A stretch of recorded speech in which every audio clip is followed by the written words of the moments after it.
Y'all, we got so much to talk about, but I was so uncomfortable with that phony prayer moment. They weren't happy. None of them were, except for Robin. Let's get into it.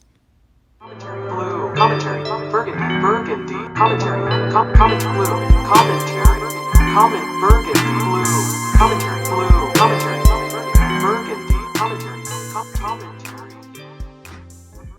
Hey, y'all. I hope all is well with you and yours. Welcome back to Burgundy Blue Commentary. I want to tell you thank you for being here.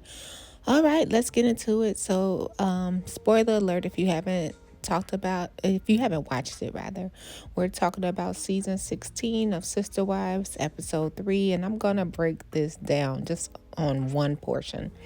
This was kind of, I'm not even gonna lie, guys, very cringe worthy. This season is cringe worthy, and I don't know if it's because we know what's going to go on with Christine, but I have been going back to some of the past Sister Wives videos, and I'm like, you know what? They've been cringe. We just didn't say it.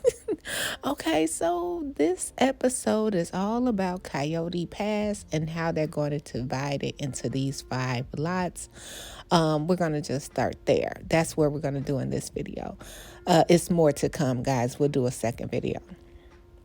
So the lot division. Once again, our girl Robin got her way.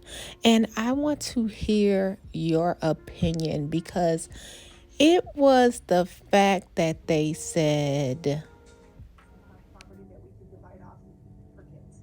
Each wife and her children, that is her inheritance. I mean, and I know that like we are family, we work together, blah blah blah, but it really just keeps it super cut and dry. oh, I know that the consequences of my own actions. Yes, it is, boo, because you did the right thing. Mary Brown to divorce Cody, you to marry Cody. But wait a minute. Let's just talk about it. This could be my own little bitter self. Look, I got this from Starcasm because I wanted to know the breakdown of the acres. So far, like we know Christine, she's over there living it up in her 1.1 something $1 million house in Utah. She doesn't even care. Now we're in the future. But Robin is the only one legally married to Cody. Say what you want, say what you will. I don't know. You guys put in the comments below if you think that possibly because they're on TV, courts will recognize that this is a business relationship between the other wives. Because other than that, Lord forbid if something happens to Cody Brown, Robin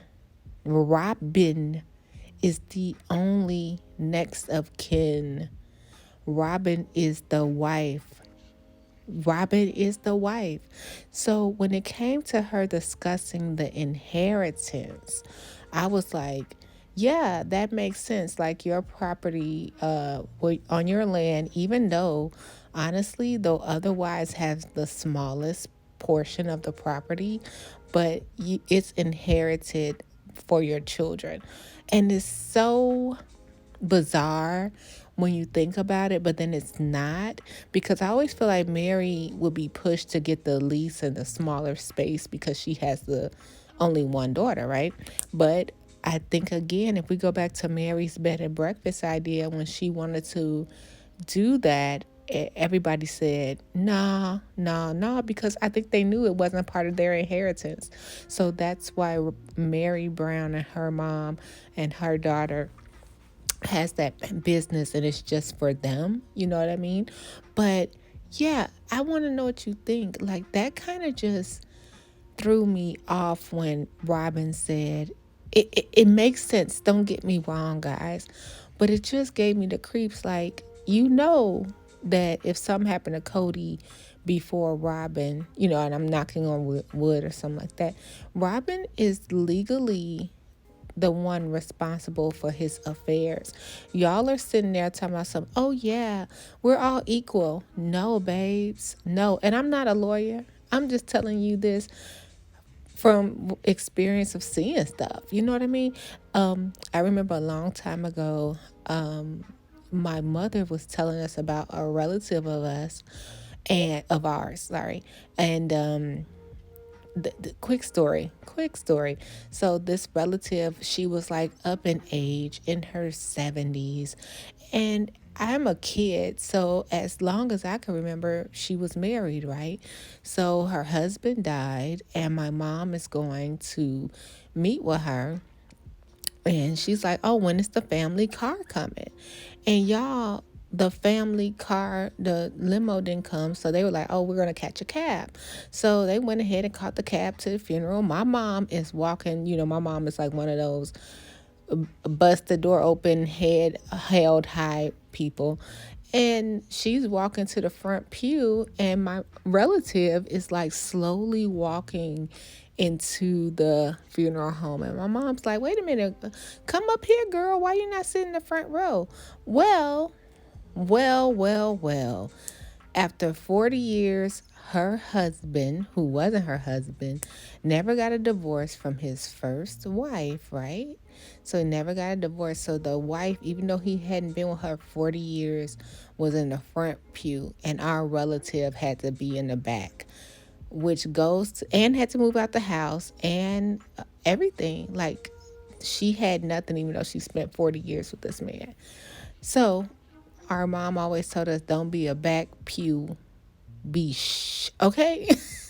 So, that's all I'm saying. Now, I'm sure they got stuff written up in wills and all of that good stuff. But on the outside looking in, it's just like, girl, you're the legal wife, and legal runs it. You know what I mean? So what do you think about this property division? So these 5 plots, now we know Christine so far is out, because now we're looking in the future. She has left. She's out in Utah. It's a business arrangement, but Cody, he said something like, "Oh, whenever you want to leave, you can go and you're free to go." Okay, but I'm not. Boy, you got your hands in every pot, including the Lulu route. All right, y'all. Until next time, as always, take care of yourself and each other. Bye. Blue Commentary. Burgundy Commentary. Comment Blue Commentary. Comment Burgundy Blue Commentary.